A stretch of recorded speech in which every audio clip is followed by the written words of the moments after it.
Hello there guys, welcome to another of my live videos, and today I'm just be officially updating you on some more latest news. So if you do consider drop your likes, and if you do consider subscribe to the channel as always. So I have just been reading recent reports within regards to Ole Gunnar Solskjaer, and reportedly Manchester United are continuing backing Ole Gunnar Solskjaer, because I think Ed Woodward is convinced that Ole Gunnar Solskjaer can still turn things around at Manchester United despite the bad start to the season, because obviously we're now 6 games into the Premier League season. Obviously we've won 2, we've drawn 2, and of course we have lost 2. So in that aspect we've only registered 8 points, and we know that's nowhere near good enough to our standards. And like I did say, reflects on the amount of money that's been invested into the football club in the last 6 or 7 years, and also with the dimension, the history of this football club. We should be much more of a commanding position than we now. But as I've been saying in the last couple of videos, I think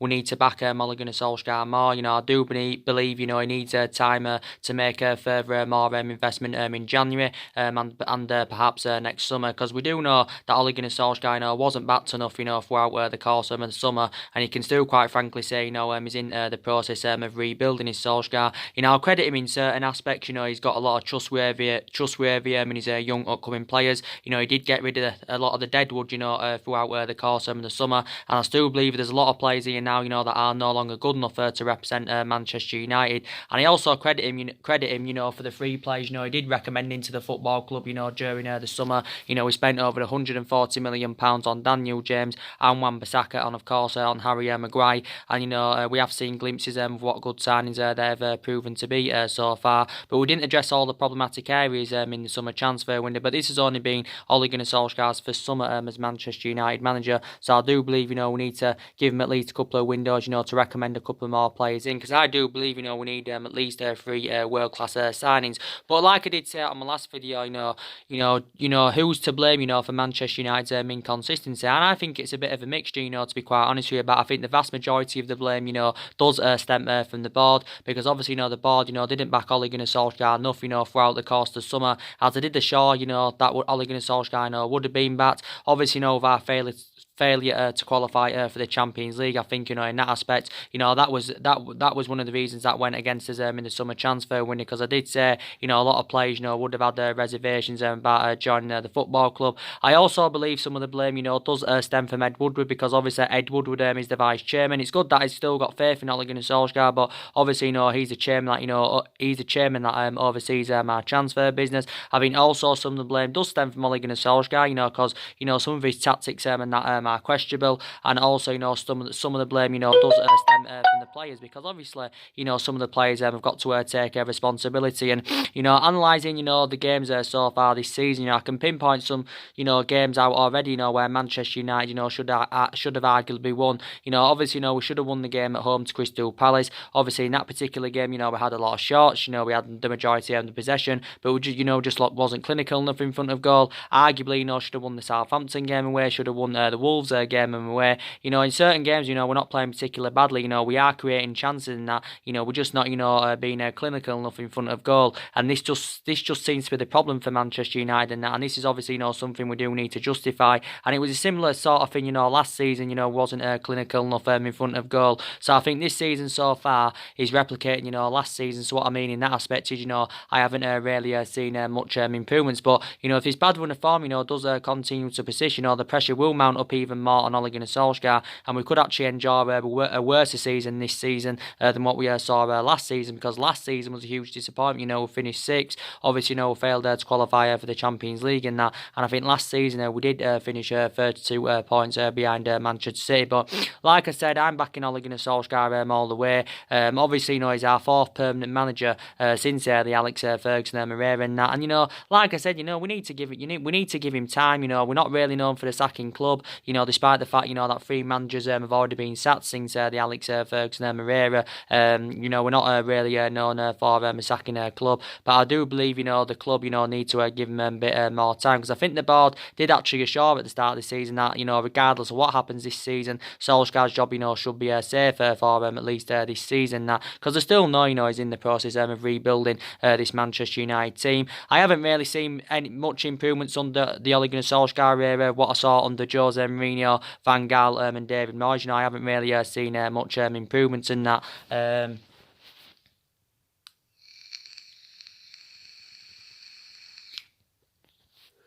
But obviously, you know, reflecting on the 2-0 defeat to West Ham yesterday, obviously now all of a sudden the vast majority of Manchester United fans are demanding Solskjaer out of the club. You know, they're also demanding Ed Woodward and that out of the football club. But for me, I think they're border reliability, to be quite honest, in certain aspects. Obviously, you know, the question is, you know, are the board, you know, going to get them structural changes at the football club? Because I think, you know, we do need structural changes in that. And obviously, are they going to show Ole Gunnar Solskjaer, you know, the tools and that he does need? But Ole Gunnar Solskjaer, you know, he's a club legend. I love him a lot. You know, he was a great player for Manchester United for 11 years. You know, he flourished under Alex Ferguson's guidance in that. And in that aspect, you know, he has got that proven pedigree as a player. You know, hasn't really got it as a manager, and that's another element of concern I have got about Solskjaer. But yeah, quite a lot of Manchester United fans now do want him out in the football club. And you know, despite the fact that a lot of players have now left, you know, since Ole Gunnar Solskjaer arrived, I think around 6 or 7 players have left. I still believe, you know, these furthermore players that do need to be moved on in January and next summer, in my opinion. You know, it was a shame throughout the course of the summer, you know, that we didn't obviously we didn't reinvest in that midfield, because, you know, we should have recruited a replacement for Ander Herrera and Marian Fellaini.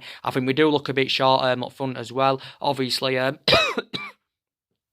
Obviously, you know, we do know that Romelu Lukaku and Alexis Sanchez and that left the football club, but for the vast majority of our players that have left this summer, you know, Italy, of course, has been a popular destination, but I still believe, you know, as we speak, you know, these problematic players at the football club. But, you know, you know, it was good that, you know, we addressed some of the areas that we needed to address. You know, we got that experienced centre half in, which was very, very good. We got that right back in, but that midfield, you know, is one of the priority areas where Manchester United do need to strengthen up. Don't forget, throughout the course of the summer as well, you know, was in search for a right winner, but we didn't, of course, get that right winner in.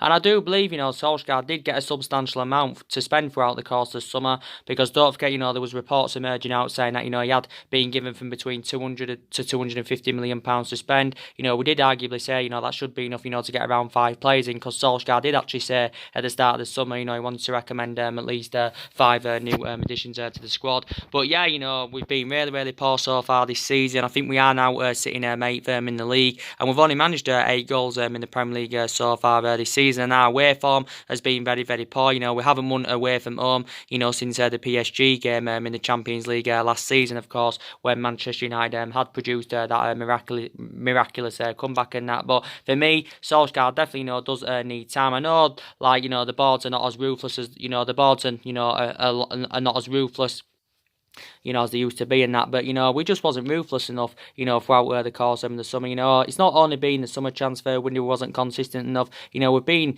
haven't been competitive enough in the last, 4 to 5 windows, and that obviously we didn't get anyone in January. Obviously, you know, reflecting back last summer, we didn't get our number 1 targets, and analysing our recruitment policy, you know, it isn't too good, to be quite honest with you. But, you know, reflecting back under the Alex Ferguson era, you know, don't forget, you know, he didn't win out in his first 4 years at Manchester United, Alex Ferguson.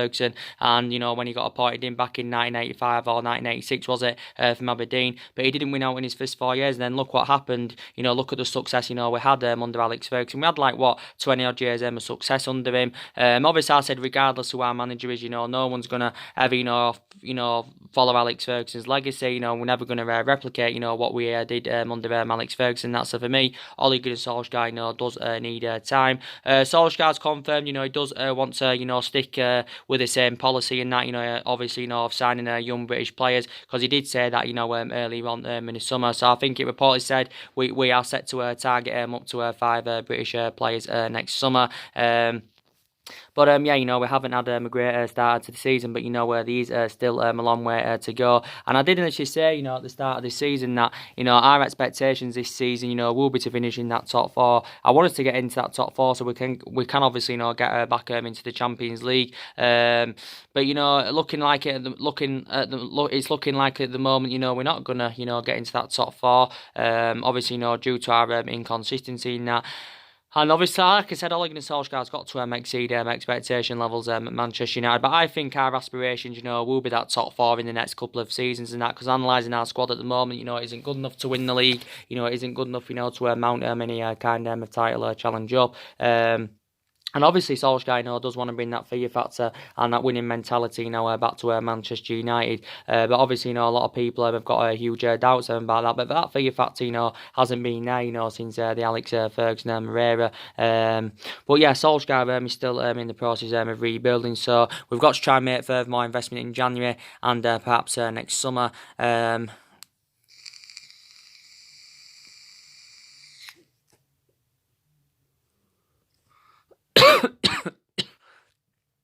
And perhaps next summer as well. But we will, currently see what happens. Don't forget, we have got quite a few injuries though. We have got, quite a few imperative players out with injury. Obviously, the latest absentee is Marcus Rashford. Obviously, he came off injured in the 2-0 defeat to West Ham yesterday. I think it has confirmed that Rashford has got a thigh injury. I hope that the injury is not too severe. But I think, at this moment in time, Mason Greenwood is a much better solution than Marcus Rashford, because I don't think Marcus Rashford's been great this season.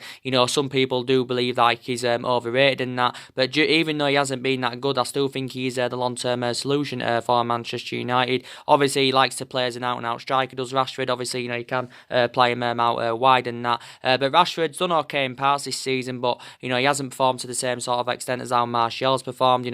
Daniel James, and Wan-Bissaka and Harry Maguire and that. He hasn't even performed as good as McTominay as Rashford and that. So maybe he's becoming a bit of a liability, but he is only 21 years of age, and he obviously is still in the process of developing, and he hasn't, quite emulated to that level as yet. But yeah, I have been very, very disappointed with Rashford. So it's likely, he's going to miss the game on Wednesday against Rochdale. But like I did say in regards to Mason Greenwood, obviously, he didn't play in the game against West Ham, did Mason Greenwood. Obviously, there was a lot of reports emerging out, prior to the game that, Mason Greenwood, could have started the game, because obviously Ole Gunnar Solskjaer did give his overarching view on Mason Greenwood, and he did actually say that it's impossible to leave Mason Greenwood out of the team, when he's scoring. And like I did say, if he keeps the consistency up, Ole Gunnar Solskjaer, will consider playing him on a regular basis, and also, play him in the Premier League. So in that aspect, he will get more minutes under his belt, will Mason Greenwood. Obviously, he scored the goal against FC Astana. That's his first official senior goal for the football club. But he's obviously, out with tonsillitis at the moment. So Mason Greenwood may not be involved on Wednesday against Rochdale, but definitely, should be assured that he should be back for the game against Arsenal and that. But Mason Greenwood, like I said, he's only 17 years of age. He only broke into the first team last season. Well, at the end of last season, he made his full debut for the club in the 2-0 home defeat to Cardiff. But yeah, Mason Greenwood is a very, very good player. And Solskjaer did say he was considering giving him more of a prominent role at the football club. But yeah, he's a much better option in my opinion, and than Marcus Rashford. Sorry. Like I did say with Anthony Martial, now we are hopeful, for the game on Wednesday that Martial or Mason Greenwood, can be available. At least one of them can be available for the game against Rochdale. But I think in this particular game against Rochdale on Wednesday evening in the Carabao Cup third round, Solskjaer's obviously going to make alterations. I think he's going to make numerous changes, from the 2-0 defeat yesterday to West Ham. I think this is another particular game he can go more with the youth, to be quite honest, because I did say, like the cup games and the the Europa League games and that, obviously more of the young players will get a chance, and it's good because obviously in that aspect they'll gain more experience. And I think the likes of Jones and Rojo, them sort of players, will get more opportunities, as you all currently know. But yeah, he will make alterations. But like I said with Anthony Martial, he's actually missed the last 4 games for Manchester United. Obviously, we do know that he's had a thigh injury as Anthony Martial. Like I said, if he isn't back for Wednesday, I think he definitely will be back for the Arsenal game. Because before Anthony Martial sustained his injury, I think he's done really, really well this season, Anthony Martial. And I did say if he can avoid any more injuries and he can keep the consistency up, I do believe he can score from at least between 15 to 20 goals this season. But Martial and Rashford are compatible in that aspect, in terms of the positions they can play, because they can play in the same positions. Martial can play centrally, can play out wide. Martial actually primarily plays off the left, but obviously he's playing more centrally this season because obviously it confirmed at the start of the season that he has been given that number 9 shirt. Martial now is into his 5th season at Manchester United. Obviously, he scored 50 goals for the club in all competitions. He scored his 50th goal against Wolves earlier on in the season. But yeah, so Martial's been out of thigh injury. With Luke Shaw, now, obviously, he's missed the last 4 games, just like Anthony Martial. Now, obviously, he's been out with a hamstring injury as Luke Shaw. Like I did say, Luke Shaw, before he sustained his injury, he's had a pretty average start this season. I think analysing the majority of Luke Shaw's career, I do believe he has been mainly consistent as Luke Shaw. He has had some rough patches here and there, and he has sustained quite a few injuries in that, but I think prior to that, he's done really, really well. When he's on form, he's very reliable on that left-hand side, is Luke Shaw. He's good at making them overlapping runs, and Luke Shaw, don't forget, won the double player of the season last season, reflecting on his impressive performances. But yeah, I think he should be available, for the game against, Arsenal at the end of the month. It's actually next week is the game against Arsenal at Old Trafford. Like I did say recently, Diego Dalot's just recovered from injury. Don't forget, he's been out with a groin problem. Obviously, he's one of our backup options at that fullback position. Obviously, Diego Dalot's been at the club now just over a year. Obviously, he's played once this season. Obviously, he played against FC Mestania, did Diego Dalot. Jesse Lingard, obviously, he's just recently, recovered from illness. I think the vast majority of Man United fans, want him dropped anywhere at the moment. Obviously, due to his inconsistency, because, hasn't enjoyed Jesse Lingard, hasn't enjoyed a great start to this season. We do know, obviously, Eric Bailly's a long-term absence. He's out, I think, until the end of December or until the new year. Obviously, like I said, he's out with a knee injury, and Fosu Mensah is a long-term absence. I do believe also, Lee Grant is out with injury. So we have got quite a few injuries, and I did say, reflect on the amount of injuries we've got. Ole Gunnar Solskjaer anywhere has had to make alterations.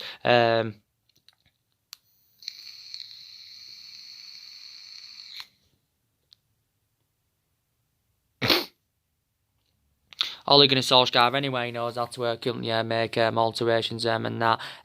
But yeah, we definitely no need to make further more investment in January and next summer. But despite the fact, that we've, enjoyed a pretty bad start to the season, I still, like I keep saying, I think there's still players, that have played really, really well. I think Martial played well before he got injured. I think Daniel James had a fantastic start to his Manchester United career. Don't forget, Daniel James actually played against West Ham. I'm surprised in that aspect, because obviously there was doubts before the game that actually Daniel James could have missed, because obviously he'd recently been out with a knock injury, but it got revealed that the injury, must have not been too severe. Daniel James so far this season is replicating what he did with Swansea last season, because he did really, really well with Swansea last season. That he only made his senior debut, don't forget, back in February 2018 and Daniel James is becoming a fruition at Manchester United, but I've been very, very impressed with him. And Wan-Bissaka, he's been absolutely fantastic as well. A lot of people believe he's been one of our most consistent signings as Wan-Bissaka. I think he can be our fullback for the next decade without a shadow of a doubt. Don't forget, Bissaka was primarily a right winger when he was younger, but as he was developing, he got rotated as a right back, and only made his senior debut, don't forget, back in February 2018. And I think Harry Maguire, in that back line, settled in, really, really well. I think him and Lindelof in our back line are complementing each other, fantastically well. But that trio, if they do keep the consistency up, their valuations will persistently grow and that. But the signings that we did get in, they have done really, really well for Manchester United. I think McTominay has enjoyed a really, really good start to this season. Scott McTominay, like I do keep saying, if in regards to him being the long-term solution for Man United, I have, got element of concerns about that. And these question marks around him, can he keep the consistency up and that? We will see what happens, but he has played on a regular basis this season. He's deserved to keep his place in the team, reflecting on his impressive performances. In the last couple of games he's been playing alongside Matic, but mainly for the majority of this season so far, he has actually been playing alongside Paul Pogba. But McTominay, of course, is only 22 years of age, but he's been fantastic. In the games Juan Mata's played in this season, I have been quite impressed with Juan Mata. Juan Mata, really doesn't have that pace anymore. He has lost that pace as Juan Mata, because Juan Mata, used to be, he used to be, the midfielder, that we used to go with on a regular basis, back in the day, and that, obviously, when we got him as a youngster. But obviously now it's, he's obviously now, 31 now, is he, Juan Mata, if I'm right. Don't forget, he did sign a new contract earlier on in the summer, a 2-year contract he signed a 2-year deal with an option of a further year, but he's no longer first choice. Is Juan Mata in that. Obviously, he can play in the number 10. He can also play on the right wing. And I think, analysing it, I think he's had a good career anyway with Man United as Juan Mata. He's now into his 6th season at the club. Obviously, Juan Mata has made over 200 odd appearances for Man United in all competitions. I think he's scored around 40 odd goals. But yeah, I'm glad that Juan Mata, anyway, stayed at the football club. But yeah, there's quite a lot of players, that have been below par this season, and that, as you all currently know.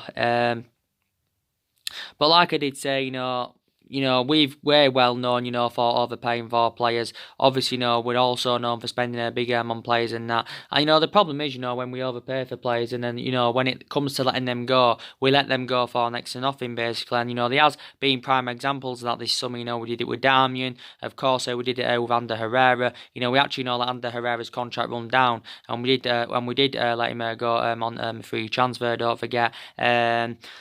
But I like, we have got a lot of young players, that are developing and trying to improve at Manchester United. Like I said, we've got Greenwood, we've got Chong. It's good that Chong is staying at the football club for this season. Obviously, he recently said that Chong has been in negotiations with the football club over a new contract. Don't forget, PSV and Feyenoord, were interested in taking him out on loan. But obviously, he had turned these loan offers down. Chong, will get, more opportunities this season. Solskjaer did actually assure that, he obviously said the same thing about Mason Greenwood. Angel Gomez, don't forget, he's another one of our midfield options. It did initially say he's going to be a big part of the squad this season. Also, to Alex Tuanzebe, despite the fact that Harry Maguire and Victor Lindelof are our first choice centre-backs, I think, Tuanzebe will get them opportunities. And yeah, so we have got quite a lot of young upcoming players in the squad. We have got a lot of experienced players, don't forget.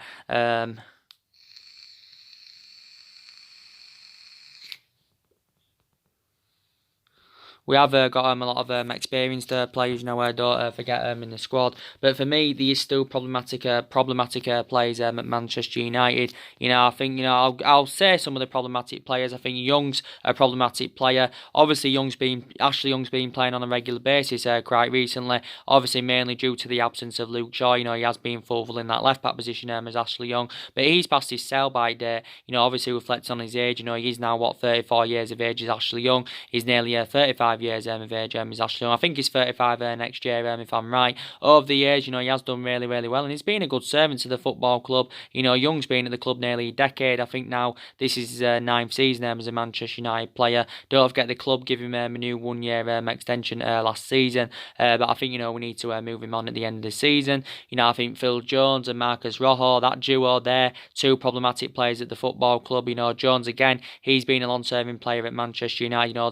Jones is now 9th season at Manchester United. He's been at the club 8 years, so he has been here, since the Alex Ferguson era as Phil Jones. It was bad business that we give, Jones a new long-term contract last season. We shouldn't have given him that new long-term contract. So yeah, problematic player. Rojo, he did well throughout pre-season. That don't forget, Rojo was subjected to transfer speculation throughout the course of the summer. Quite a few teams have inquired about getting him and that. Obviously, Marcelo, Monaco and AC Milan went in for him. Don't forget Everton had inquired about getting him on deadline day. Rojo has just got under 2 years left on his contract with Manchester United. I think his versatility is very, very good because, Rojo can play in various other positions in that back line. And that's very, very good. But he has actually sustained quite a few injuries as a Manchester United player, as Marcus Rojo.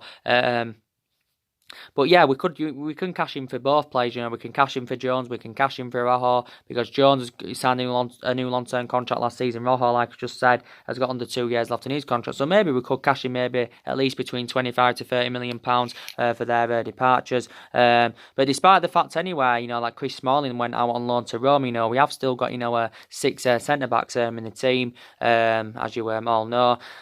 I think Matic, he's a problematic player at Manchester United. I think, he needs to be moved on in January or next summer. If we can get rid of him in January, obviously, we can cash in for the player. But if we let him go next summer, obviously, we'll, lose him on a free transfer and that. There was a lot of reports emerging out last week, saying that, up to 4 clubs, were interested in signing Matic. It said Juventus, AC Milan, Inter Milan, and Borussia Dortmund were all interested in getting Matic on a free transfer. So in that aspect, a host of Italian clubs have been interested. Obviously, Matic has got under a year left on his contract, but we do have an option, to extend it by a further year. But for me, Matic does need to be moved on, and he's too inconsistent, isn't he, Matic? This is why he's no longer first choice. Like I said, he's only been playing in the last couple of games recently. Obviously, due to Paul Pogba's absence. But Matic actually was first choice last season. But I think he's initially lost his place in the team to Scott McTominay, where Matic now is into his 3rd season as a Manchester United player. Obviously, Matic has made around 90 appearances for the club in all competitions.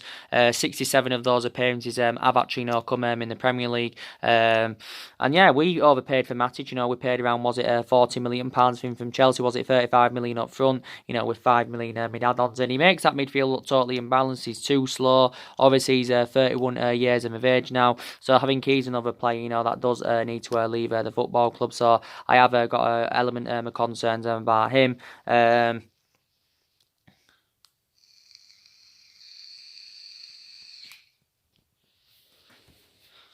I have got an element of concerns about him and that.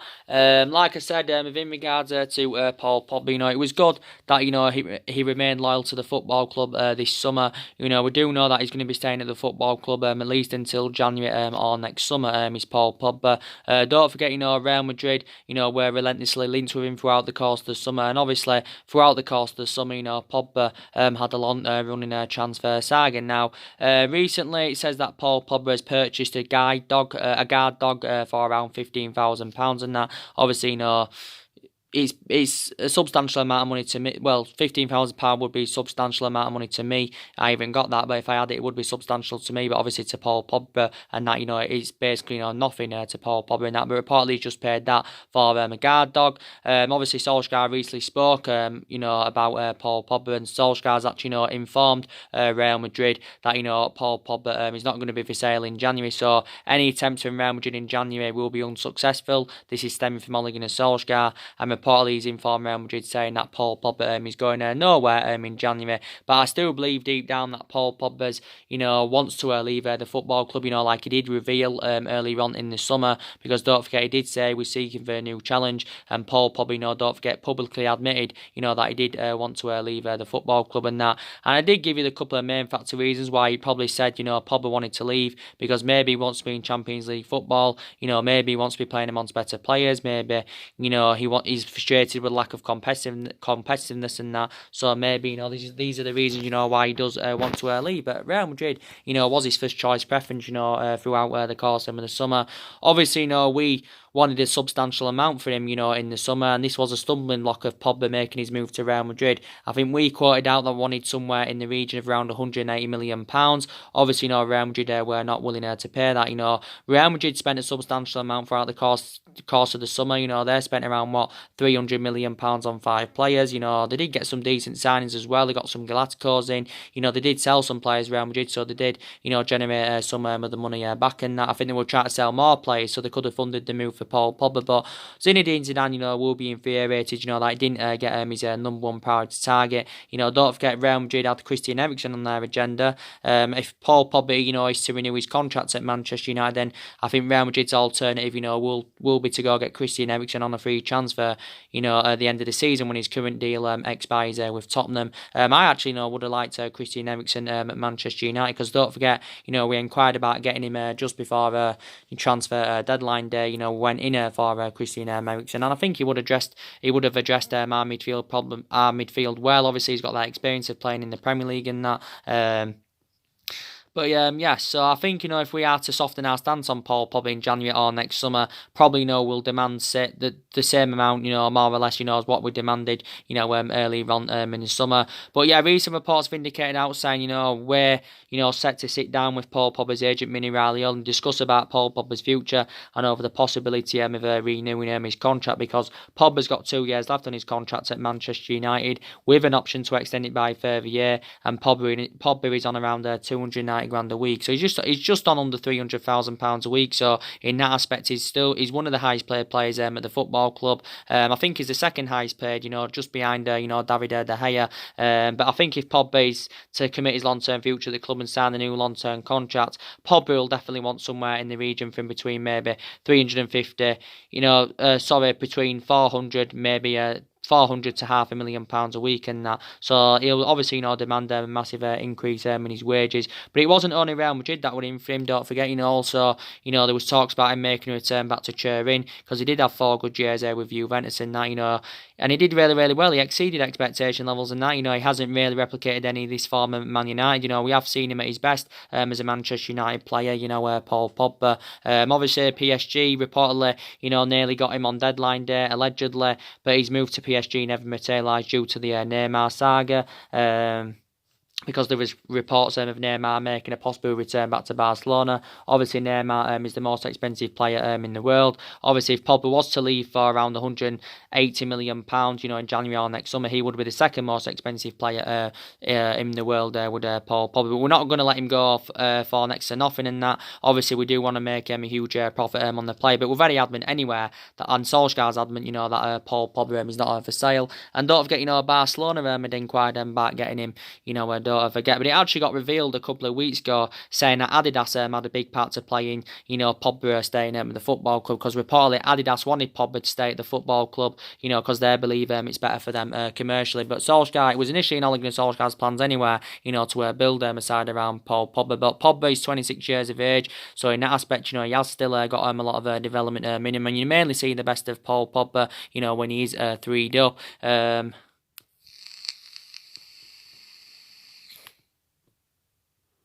And don't forget, back under the Jose Mourinho era last summer, there was a lot of talks about Paul Pogba leaving the football club, because obviously he had a poor relationship with Jose Mourinho, and Paul Pogba got one of his best wishes when Jose Mourinho left the football club. Obviously, Paul Pogba quite a few weeks ago now had to withdraw from the France squad, and again, in that aspect, he would have been really, really infuriated, because we do know that Paul Pogba, does like to represent France. Obviously, won the World Cup with them last summer, and his performances, were really, really good. But yeah, he's been out over an ankle injury, but I think he's now close to regaining full fitness. So I'm very satisfied that we did convince Paul Pogba to stay, especially with our failure to land a midfielder in. But for me, we still need to I think we still need 2 midfielders in.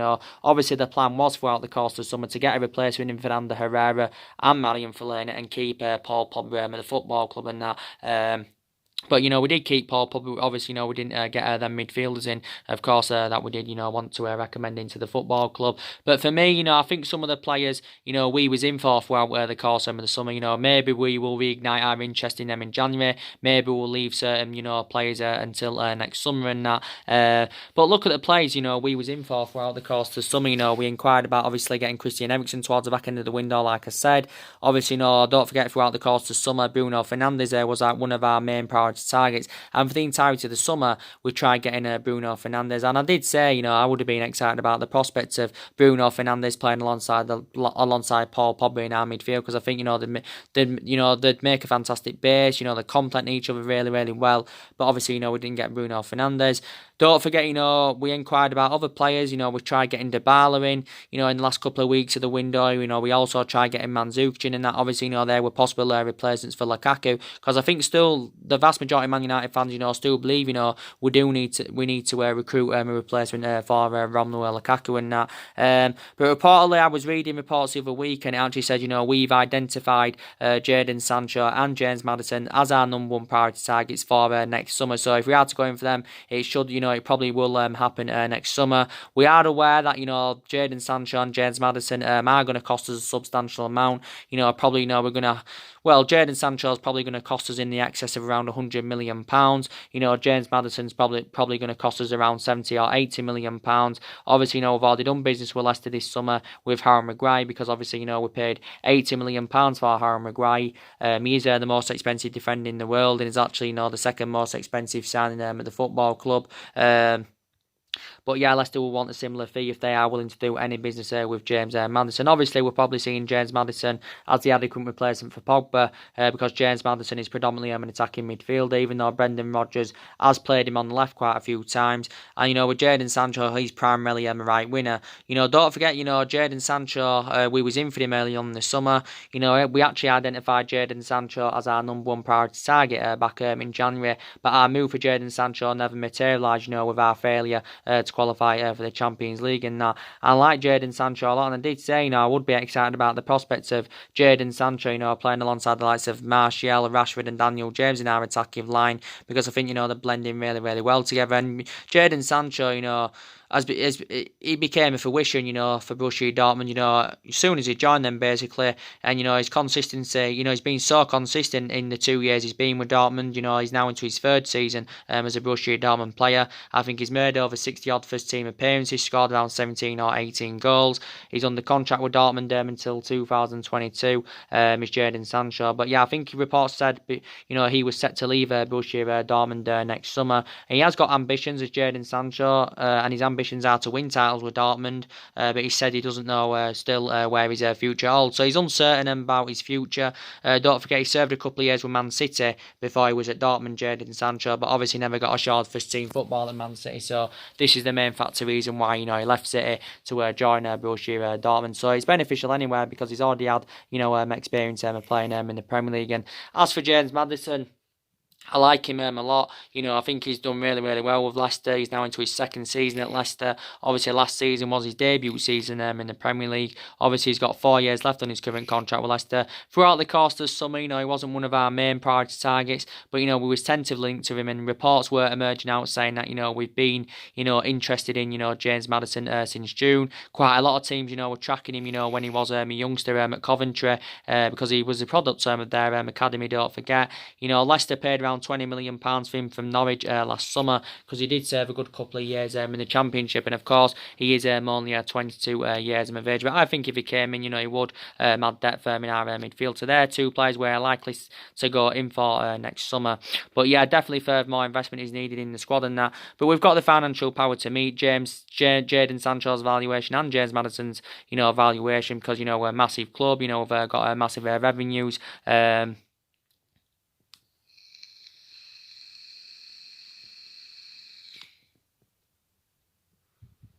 We've got massive revenues and that.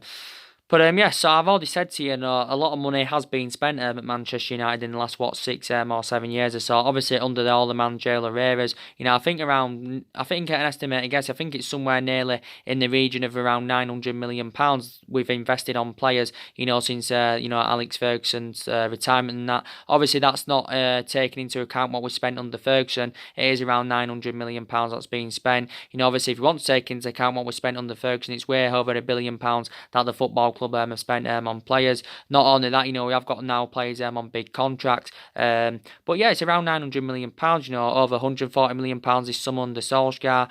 Just under £400 million was spent under Mourinho. Solskjaer's still inheriting the vast majority of them players. Obviously, Van Gaal spent over £200 million at the club. Moyes spent just around £60 million on 2 players. There's 2 players even the Alex Ferguson era and that. So yeah, Solskjaer's still inheriting all of them players, don't forget. But like I said, we won't win the league for at least the next 2, 3, maybe even 4 years and that, because analysing, our squad is not good enough at the moment. We haven't won the league since 2013. Obviously, that was in Alex Ferguson's last season. You can arguably say that particular season, Robin van Persie won us the league, reflecting on the amount of goals and that he scored. But yeah, and we haven't won much silverware anyway in the last 6 or 7 years. We won the FA Cup under Louis van Gaal era, won the Europa League and the League Cup under the Jose Mourinho era. That came in Jose Mourinho's first season at the football club. But yeah, so for me, I just don't know what's going on with Man United. Like I said, it's a bit of a mixture. The vast majority of the blame is the board. Some of the blame's Ed Woodward. Some of the blame's from certain players that are not performing well enough for the football club, and some of the blame does stem from Ole Gunnar Solskjaer. Because I do believe, we are tactically inept. But like I said, I credit Ole Gunnar Solskjaer in certain aspects. Like I said, with his trustworthy in the young players, because the majority of the young players now have been giving him a chance, and that the young players did really really well. Don't forget throughout pre-season that. But yeah, I think the young so I think the young players again will get their chance on Wednesday against Rochdale, and obviously it's Rochdale in the Carabao Cup. It's the third round. Obviously, I wasn't sure we're gonna win that game though, because obviously we got knocked out of the Carabao Cup last season by Derby. Obviously, Derby, did I think win that game on penalties? Was it? If I'm right. Obviously, Rochdale are sitting 17th in League One, so obviously, Man United, should win the game. And games are coming up thick and fast now, though. Rochdale on Wednesday, Arsenal next week, and that's going to be a tough encounter. Then I think it's AZ Alkmaar coming up in the Europa League, and I think Newcastle's coming up very very soon. So games are coming up thick and fast. I was happy with the win over FC Astana, because obviously Ole Gunnar Solskjaer had fielded a weakened team and that. But like I did say, AZ Alkmaar and Partizan Belgrade, they're going to be much more tougher tests, than FC Astana. But like I did say, I was glad to see more of the young players get a chance against FC Astana, because obviously now they've gained more experience. Jimmy Garner, he's another young upcoming player. Him at some point this season, should get given his opportunities. Don't forget. I've also been impressed with Fred recently. I think he's done well in the last couple of games as Fred. Again, I don't know if he's a long-term solution for Man United, but I think he's done quite good recently as Fred. Obviously we paid just under £50 million for him last summer from Shakhtar Donetsk. Never really got the chance under the Jose Mourinho era. Was an exceptional player at Shakhtar Donetsk. Hasn't really replicated this at Man United, but definitely Fred would be my preference over Nemanja Matic. So I'd play Fred more and drop Nemanja Matic. That's something else I would currently do. But yeah, like I said, on a regular basis this season, I think Solskjaer will go with that 4-2-3-1 formation. We know a few times he's gone with a 4-3-3 and that, but I think he'll mainly go with that 4-2-3-1 and that. But what's Manchester United's best 11 and that? I have a rough idea. What the best 11 is and that.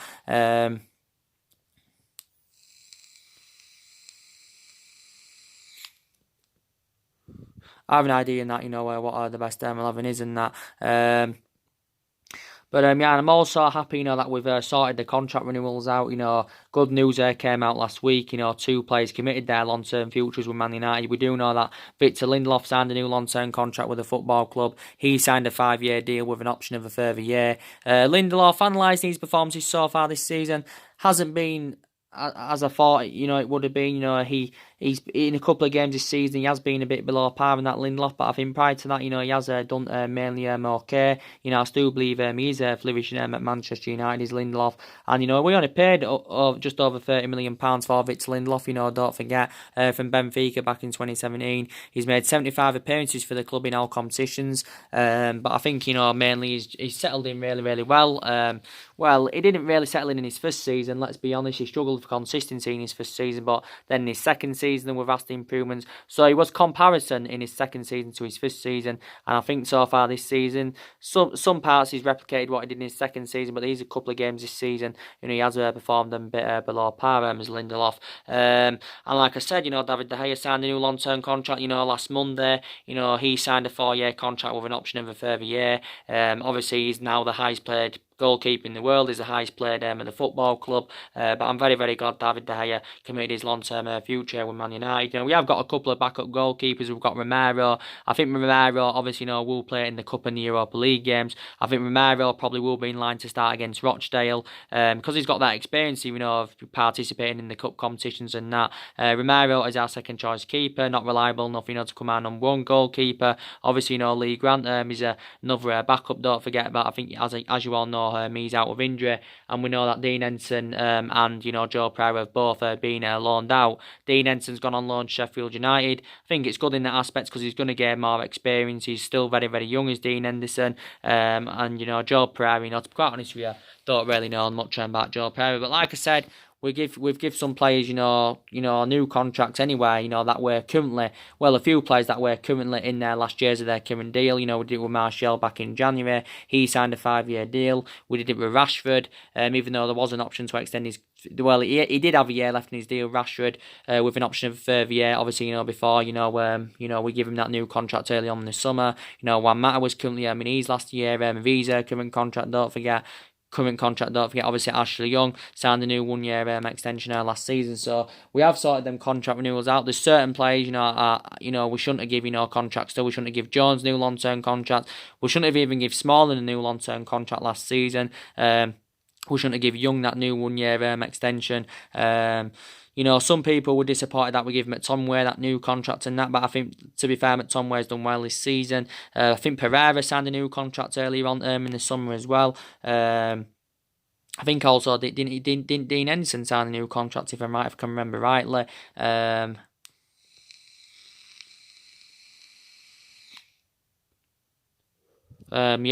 And like I've been updating you recently, in regards to the new director of football at Man United, obviously, you could take that into account. That maybe was one of the reasons why Ole Gunnar Solskjaer wasn't backed enough, throughout the course of the summer. For me, I don't know, to be quite honest. Maybe if we had got that director of football in early on in the summer, then maybe Ole Gunnar Solskjaer would have been backed more than that. And I did say anyway, that's one of the structural changes that we do need at the football club, is obviously, getting that director of football in. There was quite a few former Man United players linked with the role, throughout the course of the summer, don't forget. I think Ed Woodward is actually, still keen on appointing a new director of footballing, because, that's a structural change we do need at the football club. And I think we need to recommend someone who's reliable, to oversee our transfer business. I think maybe Edwin van der Sar, would be one of those that would be very, very reliable. Van der Sar knows the culture of the club. Obviously, he's got that experience as well. He's now CEO at Ajax, don't forget, and I think his, I think he's done really, really good at Ajax. Ed Woodward, was keen on recommending him in a couple of weeks ago, because there was a lot of reports speculating on it. But so what we're gonna do, what is it at Manchester United, what needs to change, do we need, do we need to get rid of Solskjaer and recommend someone else in, I do definitely believe we need to get rid of more players, do we need to get Ed Woodward out of the football club, but what changes, would you recommend into Man United? Because if we sat Solskjaer, who would we recommend into the football club? And that is the question that would do a better job than Solskjaer. No, Solskjaer hasn't really got the experience of a manager in that. But yeah, for me, I think give him more time. Don't forget, he did well when he was interim manager of the football club in that 3-month period, and that the results were good. He was getting the best out of his group of players, and he exceeded expectation levels. We know it's gone wrong since he got the job in March earlier on this year. But for me, who would you recommend in if Ole Gunnar Solskjaer is to be sacked? But we know probably now, according to recent reports, he isn't going to be, because reportedly now Man United are still backing him despite our bad run.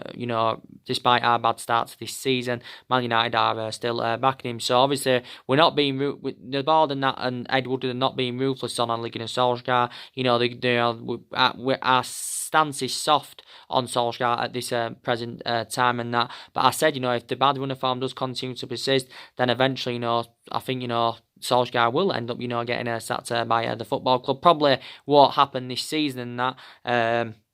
But, we'll just see what happens, We've just got to see, who we can bring in January. And that's basically, to be quite honest with you, nothing much really more to say. The Manchester United Rochdale preview should be coming up tomorrow. Yes, it will be tomorrow now. That preview, will be coming up. I'll give you a bit of the team news ahead of the game and that. I may give you my starting 11 prediction, who Ole Gunnar Solskjaer could go with in that particular game. He should have his press conference tomorrow as well, building up to that game. But yeah, so anyway, guys, drop your comments, slides below on the channel if you do consider subscribe, as always, and take care. God bless, and I'll see you all again very, very soon. Thanks for watching.